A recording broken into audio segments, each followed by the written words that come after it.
Okay, welcome back to our second stream today, Breaking Absolutes. I have been waiting for a long time to have this conversation with Lindsay Bishop. I've been fascinated for years on the research that we see sort of petering out through some of the regular rock trades, whether it's Blabbermouth or Metal Sucks or lots of places. And they seem to recycle some of the same stories about how metal fans are more faithful to their partners. They're more, a better work-life balance. There's a bunch of these things, and they always, I think, get clicks from metalheads who want to just sort of raise their fist and say, yeah, and that's legitimate. Like I feel that way just instinctively. But I think it's really there's people that are doing real anthropological research on this, and I think it bears us having conversations about it. As a point of interest and a point of learning and understanding. And so in digging around on this, reading about it, I found the website for Lindsay and went through reading it. And I've tried to find as much information about her research as I could to frame some questions for today. We can't possibly do justice to everything that she has done and is doing. So we'll just hit some topics today, and then if it's interesting, you guys should, I think, go search it out. What I've gleaned, and Lindsay will correct me when we bring her on, is she's a doctoral candidate at the Department of Anthropology at the University College London, where she has done several different research papers around metal subculture. So let that be our setup, and we'll bring her on and begin. Lindsay, welcome. Thank you. Hello. Hello. I'm That's glad. quite an intro. Well, it's not it shouldn't be surprising that there are bright minds like yours that are looking more deeply at some of these topics. But it's rare, at least in my experience, to have the opportunity to talk to them or to have. I don't really consider myself a journalist per se, but to have people who are interested in the music and interested in the people who share the music. What underlies that and what brings them together, because it's kind of broadly, I think, accepted that the metal community is very welcoming. Now I know that there's a lot of contraindications to that, but I can give so many personal anecdotes of places where I would have been unwelcome, but on the strength of a shared interest in a band, we became friends, and I think that can happen with any genre, but metal's a particularly interesting one. And I think, and a particularly strong one. And you'll either disabuse me of that notion or you'll confirm it for me. But what I'd like to start with is some of your research is at least one of the, I don't know if this is a doctoral thesis or if it's just a research study you have called Smoke, Smell, and Skins, Hierarchy in Heavy Metal. Yeah? Did I get that right? Heavy metal performance, but yes. Heavy metal performance. Okay. I want to start there, if we can, and then you've done so many, we could spend hours, but I'd like to spend some time on that one, and then there's another one that I'd love to touch on. I think you call The Dread of Difference: Subculture, Semiotics, and Identity. Did I get that one right? Okay. Yes, that's right. I am not a PhD, so I am happy to be corrected on any and all of this. But let's start at with Smoke, Smell, and Skins. So from what I was able to glean in my reading, this thesis explores the internal hierarchy of the heavy metal community in the UK. Is that accurate? No, Oh. no, actually, no. The research in the field when it went away from me, so it spread through to Europe. Oh. And so that's kind of what we do in anthropology. We just follow where the research takes us. So, and in saying that, a lot of the musicians and just non-musicians, just metal members of the community were from all over the world as well. So it certainly wasn't just limited to the UK. There's people from America and Canada and China. So it's quite far-reaching, to be honest. But as far as performance goes, what I witnessed went from the UK mostly, but there were a few tours that took us to to Europe as well. Okay, that's great. So before we get into some of the deeper questions about it, and the research itself, um, share with us kind of like the process. Like what is the data that you're gathering to inform you answering some of these questions about metal subculture? Well, for me, I've been researching metal since I was an undergrad, to be honest. That was my final year dissertation. And so when it came to doing the PhD, I was trying to find, like, what do I focus on? You know, because heavy metal takes over your life, your work, your house, your car, and I'm thinking, oh, what is it that's really interesting to me? What do I want to know more about? And that's when I thought, well, the PhD is giving me the time and the space to really get to grips with performance. And performance, as anyone in metal would say, is the most important part, isn't it? It's like that's what we live for, is to see your band live. And so that's why I thought, right, we'll focus on performance. What is it about heavy metal performance? And when I say heavy metal, I mean in the whole, in the round. So that's the thing that I was keen on. It's like what unites all these different subgenres as well, because there's a lot of studies that look at extreme metal. It's a favorite because of, for obvious reasons. Black metal and extreme metal have done, as communities go, they're quite, I mean, clues in the name, extreme. But I think there's something really interesting to see in heavy metal performance in the day-to-day lives of the people who don't make it into the newspapers, who are away from those sort of more sensationalist areas. Yeah. And so that's what I'm looking for. It's like the commonalities. That's what unites all these different heavy metal performances. Why is it spread throughout the world? We start in Birmingham in the 60s, and now you'd be hard pushed to find a country in the world that hasn't got at least a small heavy metal following. And I think it's the performance. It's down to there's something really special about it. Okay. So it's definitely true that I've done some touring as a vocalist, and it was largely in Germany and Greece, and there's at least one tradition that some metal folks have of once they see a group perform, they make sure they get the patch, and then it goes on a jacket or something, and they wear it like flying colors from a gang. That's a bad analogy, but it's certainly a point of pride. I was there, type of thing. Because one of the things that I read is you talk about that the culture, the capital is formed and cultivated through participating in the events. So tell us more about that. Like, what has your research helped you understand better about how or why it is that when two people share a concert experience together for a band, that somehow there's some sort of community or bond that's created? I think that's a really interesting question, and it's something, as someone who's been listening to metal since I was a teenager. I thought I was quite sort of naive and arrogant when I was going into this research, thinking that I had a pretty good handle on these sort of basic things going in. And it wasn't until I started having to go to performances and think, while as a researcher, that I started to notice things that were different, that you don't, because you're so swept up when you're at a gig anyway. And so it was like taking that step back was really tricky and really interesting. And I think, when you look at the different things that we do in the audience, crowd surfing, mosh pits, circle pits, wall of death, all of that, it's all of these things need a group of people, a large group of people, to be successful. You can't crowd surf, try as you might with a small crowd. You need the strength of many. And so that's what I think is really interesting here.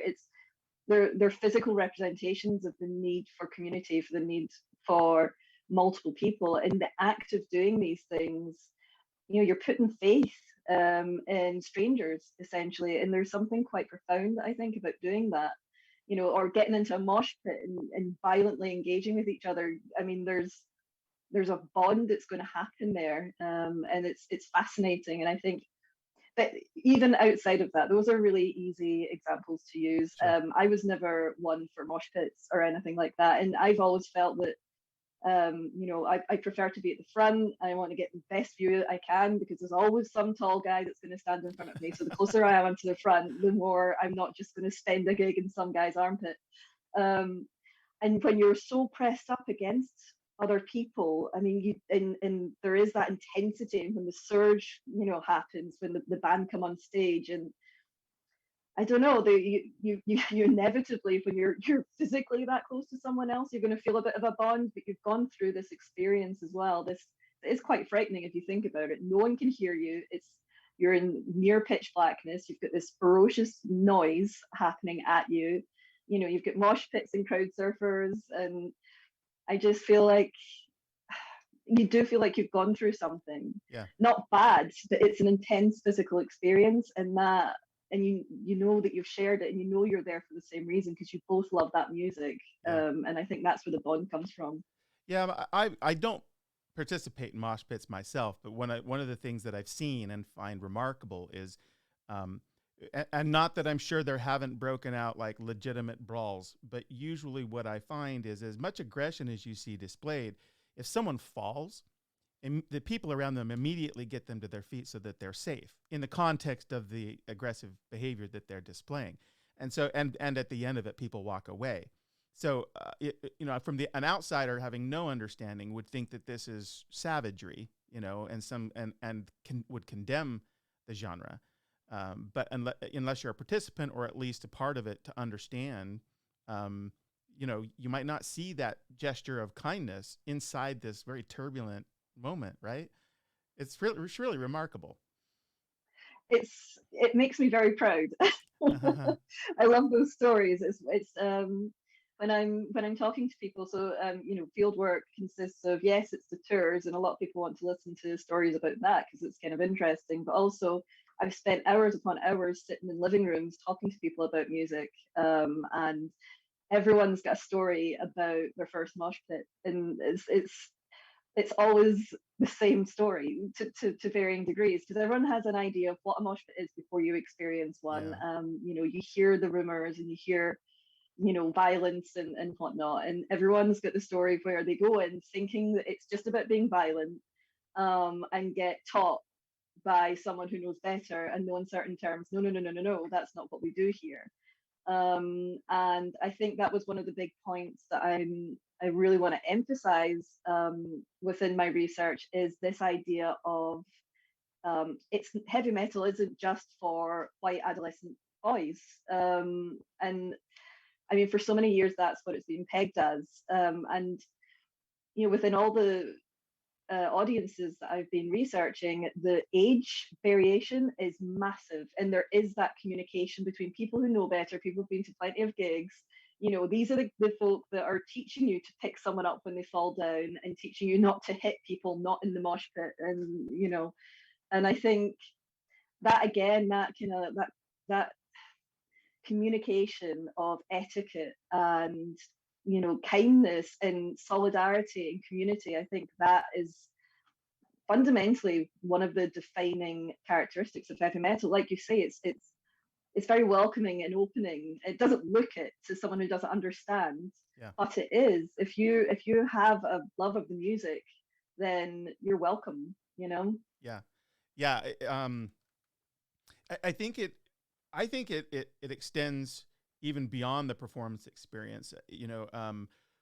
I myself and my community, anytime someone's wearing a metal shirt, there's immediately kind of a shared understanding.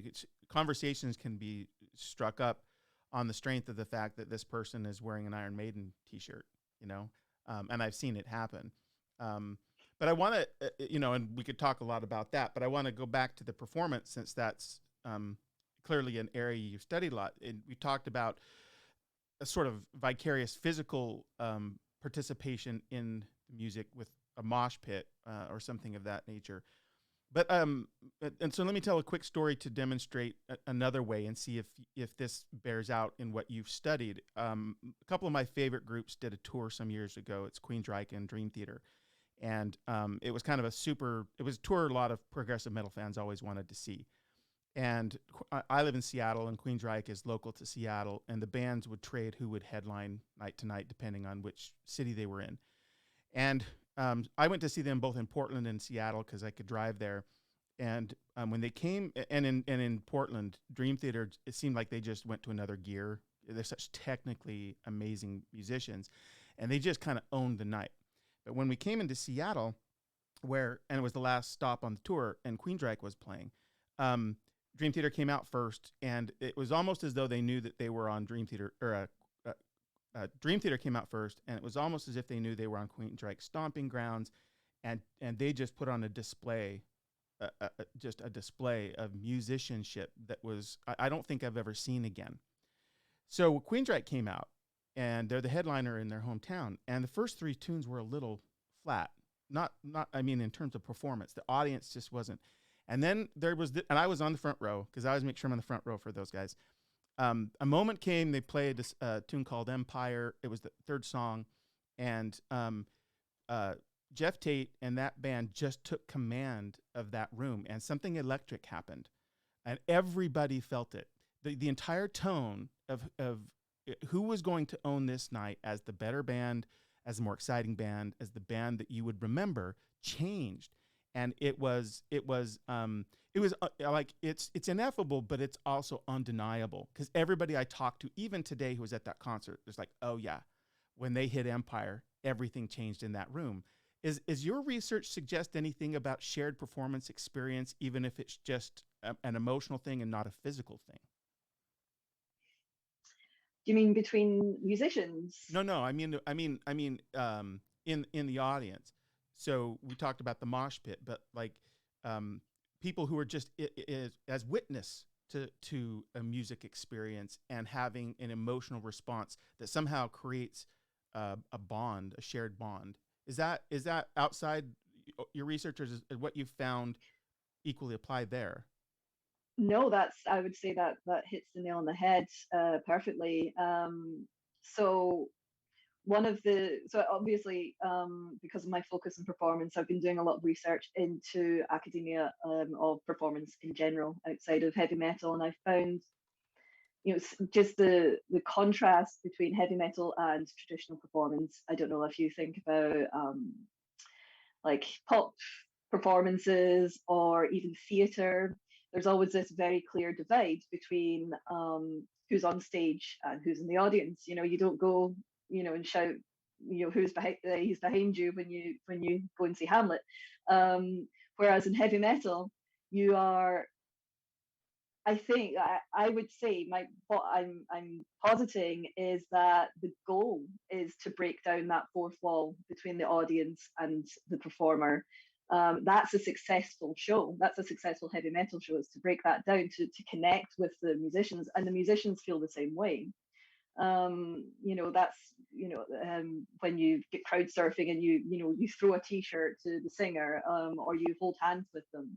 But also, I had the privilege of doing some shows with Fear Factory during their 20th anniversary Demanufacture tour. And one of the shows I got to film from a balcony top down.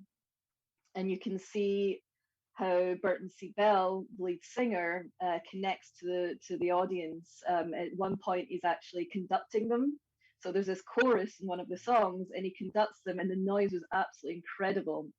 But all through that show, it was crowd surfers, like making connections, throwing things, them throwing things back. It's very much that shared experience. It was a very special night, and I think that's what the musicians need as well as the audience, and that's what makes heavy metal show a successful one. If it's just, it could be flawless, the musicianship can be absolutely spot on, but if there's no connection, then everybody leaves a little bit depressed. Yeah, um, it is. yeah, and I think You make a wonderful point. One of the distinctive things about the genre, in fact, there have been times when I've heard rock and metal musicians eschew the idea that they're doing a performance. They don't want to call it a performance. It's not what they do is different than that. I remember on the other end of the sort of rock metal spectrum, I went one time to a Warrant concert, and I'm not ashamed of the fact that I loved Warrant. I thought Janie Lane was an amazing songwriter. He came on stage that night. It was a triple bill with a couple of other bands of that era, and he had the flu. He was sick, and visibly so. But he, show must go on type of thing. And he proceeded somehow to catch another wind and gave the single best frontman performance I've ever seen live. And he sat down like 2/3 the way through the show and just started talking to the audience about how their energy and their participation, propping him up as he was trying to give back to them the thing they came to see, somehow not mysteriously healed him, but gave him a reserve he hadn't known he had.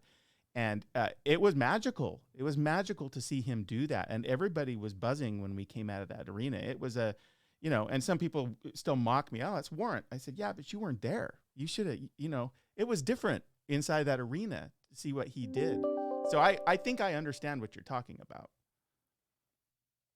Yeah, I think that's a really good point as well, is because I think it could be really easy to be cynical, when you're talking about musicians touring, especially within the record industry, such as it is, to people are just cashing in, they're just trying to make as much money as possible, blah blah blah blah blah. And I, and I just I don't recognize that at all in anyone that I've worked with. From you've got tiny self-funded noise bands who are clearly they're not making music to achieve a massive audience. Nobody's going to see that in an arena, but they still spend every spare moment, every spare penny, to be able to tour and to share that music with people. And there's something going on there that's not to do with money. It's not to do with capitalism. And I think that you're right. Yeah, that's that connection that musicians get. Yeah, it's the reason bands tour. That I think a lot of them, there's a practical necessity for sure, but I think most of the musicians I know would say that the experience of performing live before people is kind of second to nothing. Now one of the things I feel like I read, and you correct me if I've gotten this wrong, is you make a suggestion that the capital that as we've described it, that a metal fan might earn as a consequence of participating and going to shows, creates a hierarchy. What do you mean by hierarchy? Do you think metal fans are stratifying themselves as a consequence of how many they've seen or who they've seen, or am I misunderstanding what you mean? I think so. The word hierarchy it gets a bad reputation. Okay. Just because if you think about our hierarchies, or like royal family, or again capitalism, and it being associated with an imbalance of power. When I'm talking about hierarchy, however, so there's a theorist, Louis Dumont, who says whenever you recognize value, you are recognizing hierarchy. So basically, you're saying something is better than something else if it's got value. So that's fundamentally it. I'm not talking about like a pyramid where someone's in charge and everybody else is underneath. It's just there are ways to accumulate capital, and so value, that's a value sort of measure in heavy metal, and that's when I'm talking about hierarchy. So someone who is older, who's been in the community longer, who's seen more gigs, is going to have more capital than someone like a teenager who's just starting out. Okay. And so, and like you said earlier, it does go beyond the performance. So the performance is like the source of a lot of this capital and a lot of the motivation to be part of heavy metal and to spend all this time and money and energy on it. But it does get taken out. You're right. You go to bars and you make friends and you socialize, and those stories, the scars you get from the gigs, the worn out T-shirts, all that stuff. Like, so that's all capital, and that's how we socialize, like you say. But the Iron Maiden T-shirt, that's not only are they conversation starters, but it's also like you're showing off. Let's face it. Yeah, yeah, because those T-shirts often have the tour scheduling on the back, so it's a date stamp too. I was there. Exactly. So when you say that the capital is communicated via daily life, in daily life via material indicators of longevity and embodied practices, is that Is that what we're talking about now? Yeah, Okay. yeah, that's what I'm talking about. I mean, I remember when I was a teenager, some of my friends were trying to learn to play guitar. They were learning to play instruments because they love metal so much, and so they would be comparing calluses. So we're talking like, Yeah. we're talking it's like, yeah, you've got no calluses. You're not practicing as hard as I'm practicing. Or the guys when they're growing their hair long, it's like, oh, my hair's longer than yours is. There's it seems to be when you're younger, your capital is so low and you're trying to like scavenge up as much as you possibly can. I think, and I suspect an awful lot of the unpleasant comments and whatnot that we can see in certain metal sites come from teenagers as well, who haven't quite gotten that confidence yet. I think once we get past a certain age, you sort of chill out a bit, Yeah. and you just share stories, or you can the competition isn't quite so bloodthirsty. Yeah. Yeah, it is. It's pretty remarkable. I remember singing at a festival in Germany, and uncomfortable topics would arise, ideological topics. And what was really interesting is how easily um, this metal community navigated that without becoming polarizing or um, somehow talking down someone, and it felt like that was built on the strength of something maybe even more important to them, which was we share this love of this music. It was I mean, I want to grow maudlin, but there's sort of a bond there, for want of another term, that seems like it bridges some of the other really divisive gaps, societal gaps. Is that consistent with what you found, or am I talking out my head? No, it's absolutely consistent. I'm calling it kinship, so that's an anthropology Oh, term, really, but I it's like like that. family, and that's the way that so many people talk. It's family. That word comes up again and again and again, and I think that's why I think so. For example, like what you're doing with this show, and directly sort of approaching the misconceptions of heavy metal is really important, because yeah, it does silly things sometimes. You can look at some of the album covers or the lyrics, and it does seem quite foolish, but fundamentally, it does provide a safe space for so many people across the world. Music is important to our mental health, to our sense of belonging, and the metal community is giving a lot of people that. And I think the damaging reputation that it gets, it's not always unfounded. Granted, not everyone in this community is somebody that I would want to associate with, but the extraordinary bad reputation that it's got, it's resulted in people being attacked. It results in people not being allowed to listen to music or associate with certain people, and it takes away something that we love. And I feel like it should be addressed, because if someone is younger, or they still live with their parents and they're not allowed to engage with their friends, or not listen to the music they love, or engage with the art that they love, I think that's really, it's more than just depressing, it's harmful. Yeah. And so it's important to be able to sort of show that heavy metal is more than just these Neanderthals that are represented in the media. Well, and so I want to come back to the first set of research, but this is a good place to sort of, I think, um, talk a little bit about the second area of research, which I think we've drifted into, which was this subculture, semiotics, and identity. Because one of the things I read, and I think was an abstract for a paper or a talk that you gave, um, talked about the subculture versus the mainstream culture. And it occurs to me that oftentimes what exactly happens, and I don't mean this just by national news syndicates and their misunderstanding of it and the sort of shorthand they use to stereotype, but even in Hollywood film, even in Hollywood film that pretends to talk about the culture itself, it becomes almost a send up of the thing it's supposed to celebrate. And on the inside, we can watch it and love it and laugh at it and recognize the funny things. But somebody without all the shared context would look at it and see something. Their takeaway would be very different. And so I was hoping you'd talk to us more about this idea of the metal sort of subculture and its relationship to mainstream culture, because it feels like that's where we were drifting with people not understanding it and therefore making decisions about it without understanding.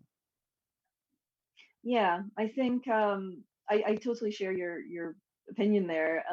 Much as I love Bill and Ted and Wayne's World, but it feels like that's it. That's it's just the media's pressed pause on that. And those are the lovable versions. Let's face it. It goes a lot darker. And yeah, it's constantly frustrating to me that it's not taken seriously. And like you say, it's a send up often, even when it's meant to be maybe giving a more honest representation, which is again incredibly infuriating. And I find it myself. I'm in academia. I present my research at conferences when I'm obviously the only person talking about heavy metal, and you do get a lot of raised eyebrows because there is that kind of that knee-jerk reaction is that it's silly, it's dumb, really fundamentally. A lot of other jazz has got an awful lot of intellectual respect, punk as well with its politics, but heavy metal's always been this sort of just seen as the one that's not worthy of attention, and it's infuriating. I mean, that thankfully is changing now. There are so many more researchers that are coming out and taking heavy metal seriously, which is it's so exciting. But when you look at Sophie Lancaster, the West Memphis Three, there are very real world repercussions for this ignorant understanding of such a vast community. And it is sometimes difficult for me to say, no, this should be taken more seriously, but it should. Yeah. People's lives have been destroyed because of what is essentially a contemporary witch hunt, let's face it, just based on a dissimilar taste in aesthetics. You look at an album cover and you think, oh well, that must do what it says in the tin. And it's infuriating. Yeah. Go. You keep going. No, on you go. Well, I was going to say it would. I can understand, when I put myself in an objective frame of mind, that looking at certain album covers, even the insignias, without any shared context, it can, it's of a sameness with sometimes satanic imagery, certainly brutal imagery. If you're a religious person, sometimes sacrilegious imagery. Like the list goes on and on.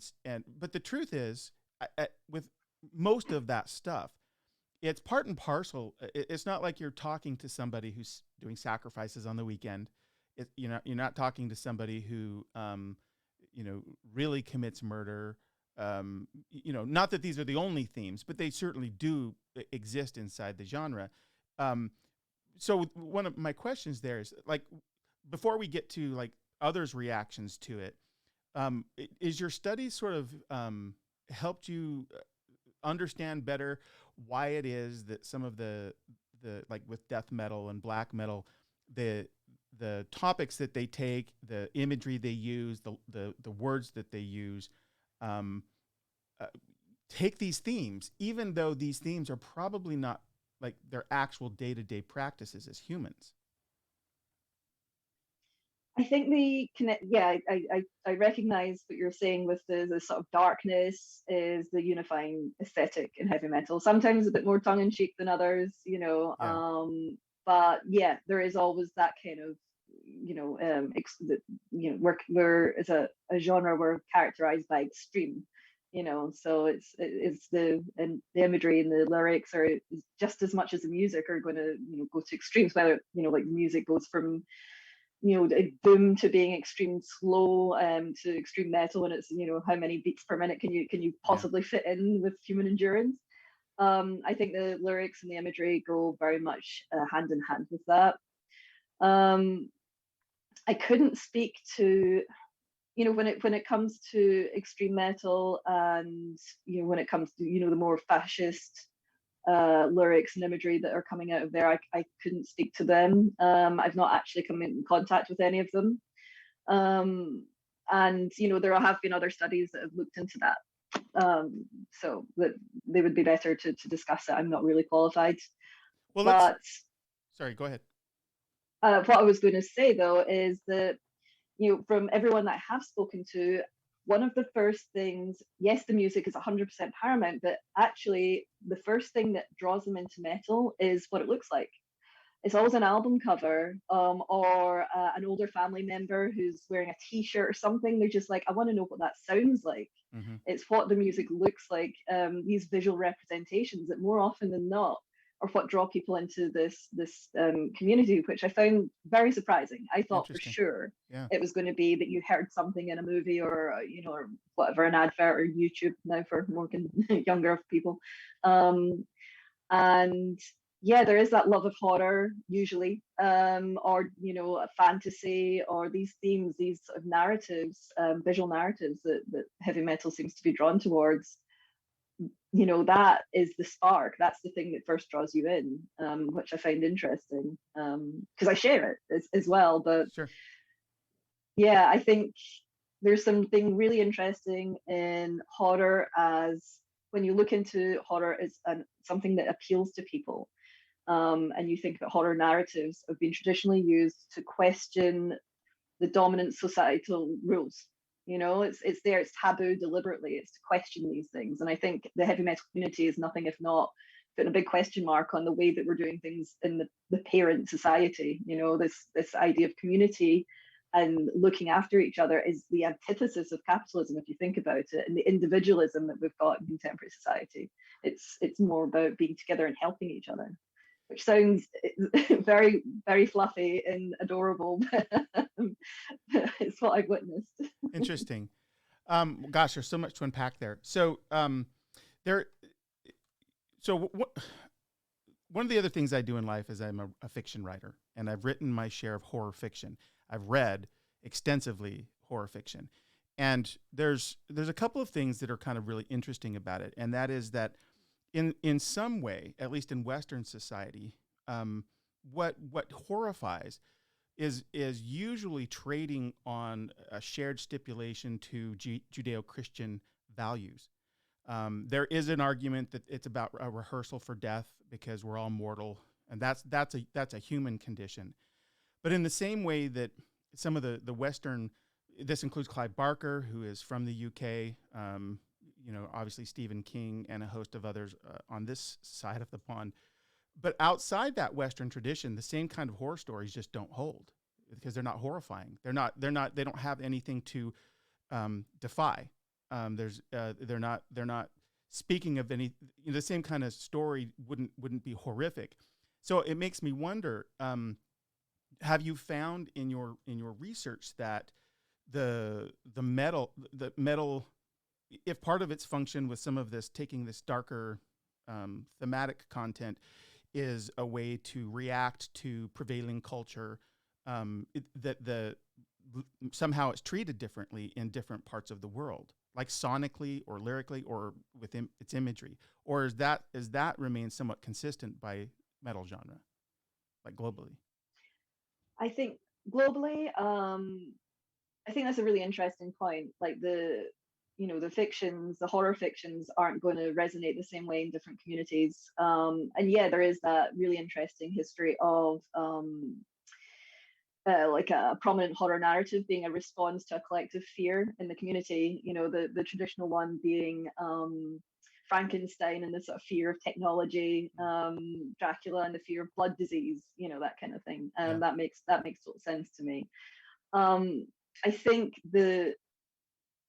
I would be fascinated to see like a really in-depth analysis looking at the aesthetics of different bands from different parts of the world and seeing if there's any shifts in the narratives and the topics that they deal with.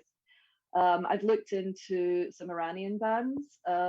There's some, and they've very much got a very difficult political situation that they're dealing with. There's bans on heavy metal, there's bans in moshing. They're very restricted. Similarly, Korea and China, there's countries around the world where heavy metal is not only deemed dangerous, it's illegal, Oh yeah. and people face very severe punishment if they're caught performing it. And so there was a band whose lyrics were very pro Iran, but the music itself was still very heavy metal, and that didn't woo the authorities. They were still arrested, and they were still charged with being blasphemous. Despite the fact that the lyrics weren't actually saying that, but the music itself instilled that kind of fear Wow. in the state, which I find very interesting. And I think, in many ways, the lyrics of a lot of heavy metal and the imagery is secondary. Yes, it's a draw, but the specificity of it is it's just dark and interesting and fun to look at. And it's the experience of the music that's the unifying factor that has spread heavy metal throughout the world. It's not really what it's saying, it's what it does. Yeah. It's a feeling that it gives you. And I think that feeling of dread that it gives people who don't understand heavy metal is also universal. And that's when you get the satanic panic and you get people from around the world, terrified of it. Even when the lyrics aren't saying anything that dark, I think there's something quite interesting there. Yeah. Well, I mean, I think this goes to part of your conceit around the subculture versus the mainstream culture, because one of my favorite groups is as I mentioned before, Dream Theater, and lyrically, they don't really take dark themes. They might take themes that are of loss, which is dark, but dark in a different kind of way.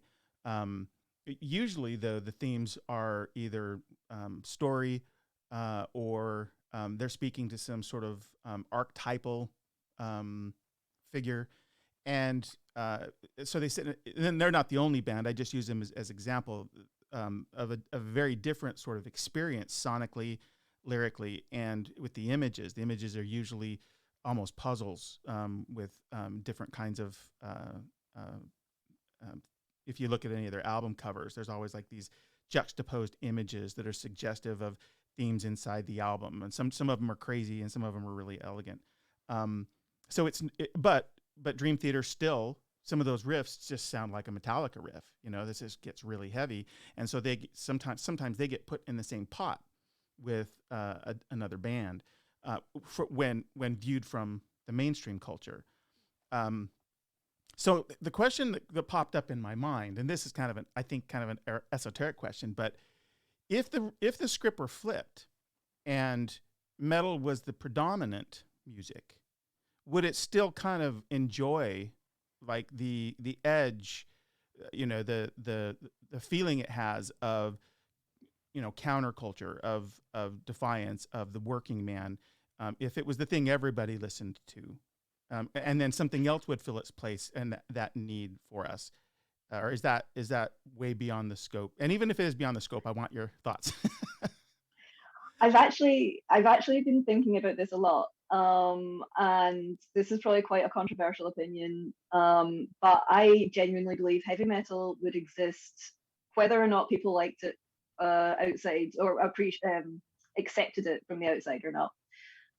Yes, there is that kind of cheeky element of some like band t-shirts that are shocking to people, and there is some fun that you can take and how horrified someone can be by something that you love so much.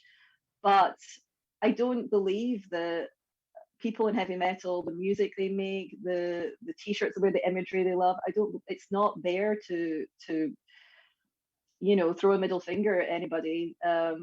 Fundamentally, it's because we love what it looks like, we love what it sounds like. There is a genuine affection for that for those aesthetics and for the music, it's, you know, it's just it would be there no matter what, I think. No matter how popular it gets. I mean, it was the dominant music in the 1980s. Let's not forget, in America it was the top selling genre.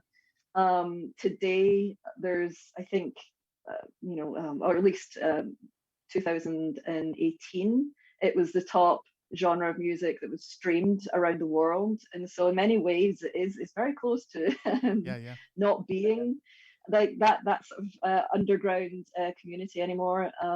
And yeah, I think horror and dark imagery is always going to question the state and the parent culture. But like I said, the content of the lyrics, the specifics of what any band are communicating, is secondary to that noise and the feeling of the music itself. I feel like words are just the sort of vehicle just for the vocalist, more than anything else. Yes, you can be beautiful narratives and they can be very meaningful, absolutely. But I think,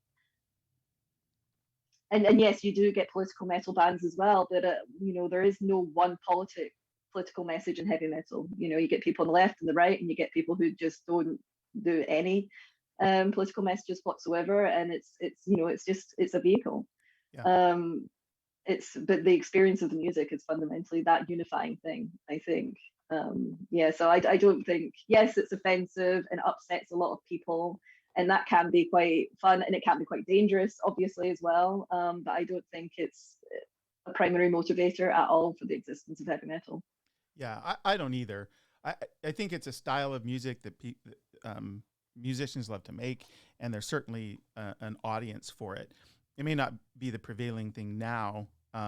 It did enjoy that, although there was certainly in America, there was a real debate in the 80s about the difference between quote unquote real metal and all of we now call them hair bands. That wasn't an extant term at the time. Now it's what we use, and the community's embraced it, because I think the community's willing to laugh at itself. But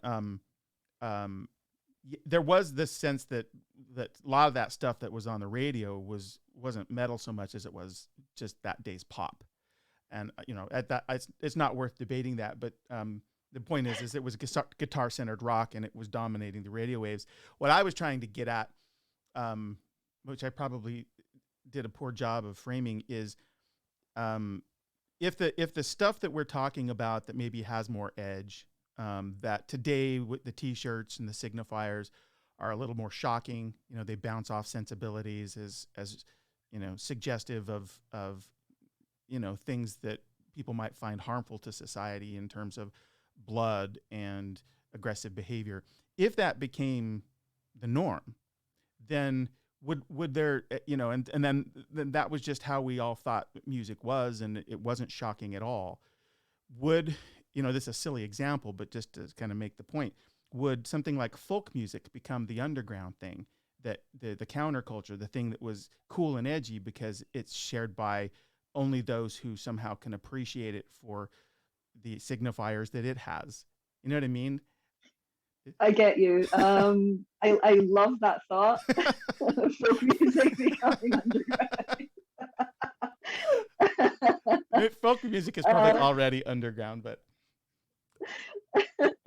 yeah, I don't know. It's probably not an answerable question, but they should be ashamed of themselves. Well, then you get to folk metal. That's probably one of the smallest niches. True. Yeah. Oh man, that's so great. I would hope. I would hope that would be my dream, is to see that future where heavy metal becomes standard. And I don't know. I guess that's when you're going into the different kind of hierarchy, when it's like more of the pyramid type, which that is recognizable in the music industry. So yeah, if heavy metal had just taken over and everything else sort of trundled down down the hierarchy to be less important, I think you could foresee, I suppose the what would qualify something to become underground if heavy metal took over would be a lack of acceptance of heavy metal, other types of music. And so I would argue that that wouldn't exist, because what I always have said is that the reason heavy metal still exists is because of this embracing of new technologies, new musical instruments, new cultures, like indigenous cultures, like Sepultura, for example, bringing in indigenous music that they've grown up with, and putting their heavy metal twist on it, and growing and expanding the music to make these new sounds within the heavy metal community is why it still exists. It's why it's not just a nostalgic thing that people from the 1960s remember, because it was associated with a time then. So therefore, I would say no. If metal became dominant, I don't think, unless when you think about the sort of the extreme, again, I feel like I'm picking on extreme metal, but they do have a history of gatekeeping, which is a mild term to put what they're like, and their sort of responses to social situations are quite violent and restrictive, unless that was the kind of the paradigm that they were progressing onto. But if it was just heavy metal in general, I think that would not occur. It'd be very 1980s heavy metal. It would just be more of a party. Yeah, it's some of what you say is really interesting, because I've seen younger metal musicians on YouTube and other places do like kind of funny videos about talking about the different kinds of what heavy is, and it almost intimates that the new heavy is what real heavy is, when heavy metal as it began with Sabbath and Deep Purple, not heavy at all, or at least by comparison. And it's a silly, it does feel in some ways like someone who is younger trying to stratify and say, look, we've not standing on the shoulders of those who come before, but we're the real heavy. And sometimes that feels like not earned to me, and it bums me out to see, even though the videos themselves turn into memes that are kind of funny on YouTube. But here's my last question, so that I don't keep you forever, because maybe we can do this again if you're up for it, because there's so much to talk about in your research. But what would have to happen for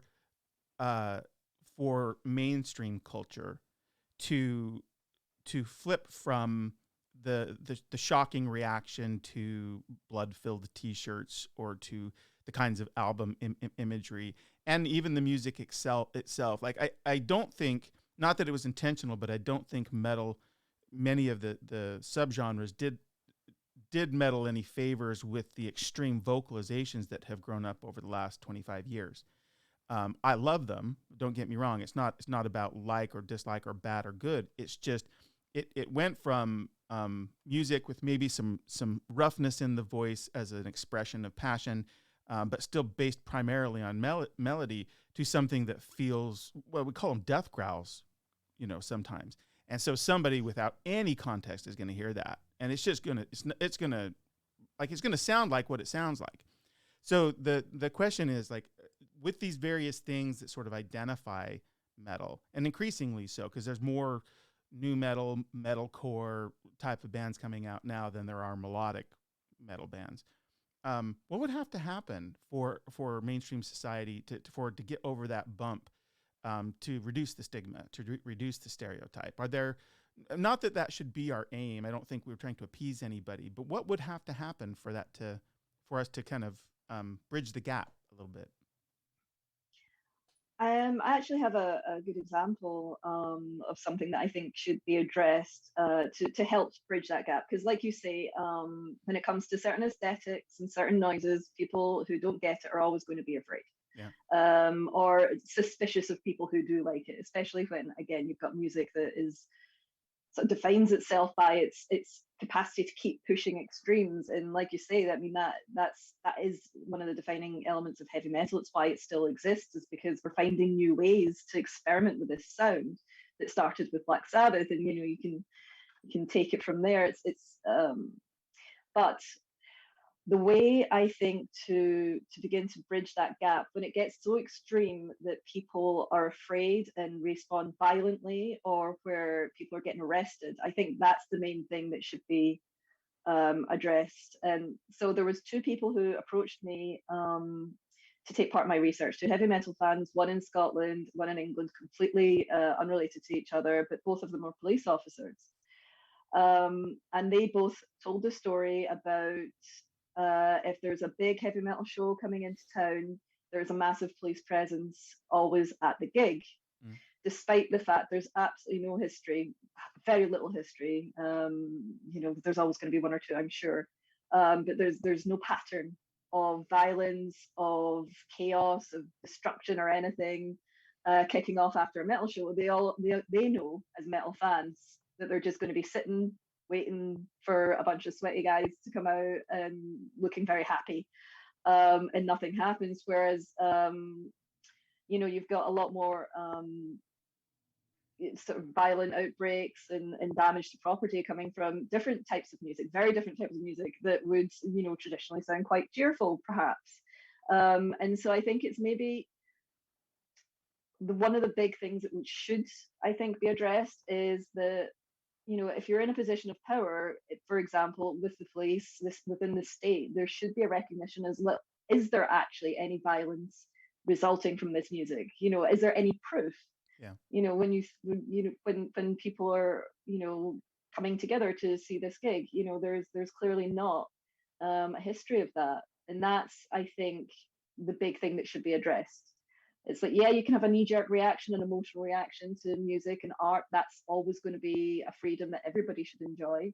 But when it comes to the oppression of people, to being arrested, to being accused of crimes, to be imprisoned, I mean, that all trickles down. If you hear about people getting arrested and put in prison because of the type of music they listen to, and that makes them a devil worshipper, then that trickles down to the social kind of awareness of what heavy metal is, and then you get these attacks happening, and these tragedies that occur. And I think, fundamentally, the state should be more responsible for its response to something that actually has no bearing in reality. It's a really interesting question to me, because as you're talking, what's going through my head is we have a perpetuation of the stereotypes. Part of this, again, I'm not a journalist, but I've long been a fan of what I call real journalism, which I think there's a dearth of now. I think we live in what I call a karaoke culture, which is ironic for me because of what we're doing right now. But the idea that everybody just can have a platform and that their voice and critique is equally weighted. It feels to me it used to be that there was a lot of rigor spent to join the Fourth Estate, and to be able to articulate things and base them in some kind of rationale. And so much of the information that gets disseminated now gets done in bite size, and it gets done to comic effect, for quick clicks and all of this kind of thing. And I'm not saying anything anybody hasn't said before, but the point I'm making is that it so easily perpetuates the stereotype. And so for folks like yourself that are trying to, I think, shine a light on a reality, it's not the kind of thing that gets reported a lot. It's not as interesting, I guess. I don't know the reason, but there are genres of music, and this was the other thing I was thinking while you were talking, that much more overtly talk about violence against women, that talk about violence in general, that are really, really narcissistic. Like they start narcissistic. They don't even get there after they've earned the right to be narcissistic. And while metal isn't free of that, it's much freer than that's not where it starts from. And if we were to hold accountable genres of music for the messages that they give, not just in the lyrics, but in the videos that are put out, it would be way down the list right now. Would you agree with that? Yeah, I mean, there's so much heavy metal out there. I feel like if I agree with that, I'm going to get an inbox full of, well, I think you'll find. I know we're So I'm talking wary. in general terms, but at least in the States, and I can't speak for the whole world, but like if today I made a test case and I went and I just flipped my radio as I drive around, the amount of sort of sounds and lyrical messages that I would get from different genres of music, I think would would and here's the other would surpass what metal does in terms of the kinds of behaviors I don't think we should necessarily encourage. I believe in free speech, but I don't know that the first thing we should be listening to is violence against women and glorifying violence against anything maybe. But having said that, uh, it's I mean, music should be a free expression, but it just goes back to this idea that which I think is part of what you're researching is that there's the the stereotypes get perpetuated because it's kind of easy to perpetuate them, and it's harder to and maybe not nearly as interesting for people to not being able to continue to keep you in the box that they think you are in. Is that right? Yeah, I think absolutely. It's so much easier to, just once you have an idea in your head of what a certain group are and how they behave, that you do end up. It's a common thing. This isn't just for heavy metal; it's for any kind of prejudice or stereotyping. You only then recognize what agrees with that perception. It just that the stuff that you see that comes, that chides with that is what gets stored in your brain, and then you kind of dismiss anything that doesn't as anomalous. And that's just seems to be a bit of a human trait. And so yes, it is difficult to sort of ask anybody to sort of question or move away from that perception. I mean, my hope is that given that heavy metal continues to expand and it's getting more and more popular, more and more people are going to have, through work, through family, just through just existing on the planet, you're going to meet someone who's into that music, and you're going to end up hopefully questioning your beliefs and your prejudices. But yeah, it's within the world just now, prejudice is rife, and yeah, it's not an easy thing to combat whatsoever. And heavy metal is at least one of the few communities that should be worrying about that. It's not like we're getting damaged the same way that many others are. But yeah, it seems impossible, but I have faith that as it continues to grow and expand, and as different communities and cultures and ethnicities of people and religions as well, let's not forget, start to get involved in heavy metal, make their own music, that it'll become less. It'll hopefully become hilarious that we used to look at a type of music, a genre of music, and be afraid Yeah. of the people who listen to it. Yeah, I 100% agree with that. And I think I have this instinct that one of the ways that this happens is actually with the individual. It's not going to be, I don't think it's going to be someone writ large coming to an understanding of metal. Oh, metal's good now, or I don't need to be afraid of metal now because I saw, Lindsay and Peter talk about it. It's going to be the fact that they connect with someone that almost maybe violates their expectation of what metal is because they're a metal fan, but the person's cool. I like so much about that person, or I see them in everyday life, or I have this other context for them, and this is just a part of who they are. And so I don't think that the genre at large is going to be the thing that makes that changes the genre perception for mainstream culture. I think it's going to be the conversations between people who hold the stereotype and people who violate the stereotype because they're part of it. Does that make sense? Yeah, absolutely, absolutely. Yeah, there was actually an anecdote from one of my research participants who was on a work night out for her birthday. Finally, got the chance to demand where they go. It wasn't to the majority decide what pub or club that they go to, and she insisted on the local metal nightclub. And she's like, some people just flat out refused, but the ones that did actually go, they ended up having a really good night and they relaxed and they danced, but they Nice. were terrified to go in. And she was mortified, like, what do you think goes on inside this building? What do you think that I'm doing? They just thought, orgies and drugs and blood and violence. And she's just, no, this is just the music we listen to. It's like, well, maybe not like any other club, but the fact that these people, they knew her so well and work. They were friends with her. They were coming out for her birthday. But they were genuinely afraid to go into this nightclub. And it was just because they knew her that they experienced it. It's like, oh, so it's not, Yeah. that's not what this is all about. And yeah, and yeah, I think you're right. It comes down to the individual and just sort of, and that attitude of like, why don't you just try it and see if you like it? That's Yeah. like, that seems to be fundamental in heavy metal as well. It's, if we were more guarded and didn't want people to come and get Right. involved, then that would make it scarier. But the fact that everyone's just like, oh, have a try, Yeah. like that should say something. And I think the result, it could be they find that there's something they like. I mean, there's so many different flavors of metal, but that regardless of whether they decide they like it, it demystifies a bunch of these stereotypes when they get to participate a little bit.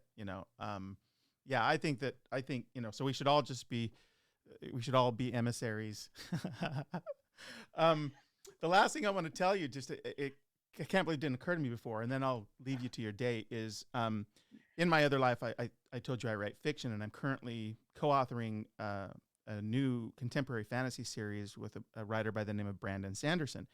And we've built this world. It's a necromantic world, but we've based it in London, and the lead character is a metal singer. So while I've been to London when I used to work for Xbox, and I've done a bunch of things there, the research I've done for this book is a ton on the music history of London, not only the metal stuff, but certainly a ton of the metal stuff. So I know where a bunch of the clubs are because I've set scenes there. I want to visit your version of Tin Pan Alley. There's just all this stuff. So maybe if I ever get over there, I'll hit you up and you can take me to like one of your favorite haunts there. Like I've got a scene set in a club in Camden called the Underworld, which is a metal club there. There's a place on I think it's Manette Street called the Crowbar. I think it's closed now because of COVID. Another metal. They don't have live performance there, but it's so much fun to read about the metal culture in another place. I don't know nearly so much about it as you do, but it's been affirming to know that I've got metal brothers and sisters over there. It's a fun thing. It's a fun thing. So Lindsay, thanks so much for joining me. This has been so much fun to talk Yes, to it someone has. Thank you so much. so knowledgeable on so many topics here. Let me play the outro for folks. Stick on the line for 1 second, and we'll drop. Okay. Thank you. Okay. Thanks. Cheers. Cheers.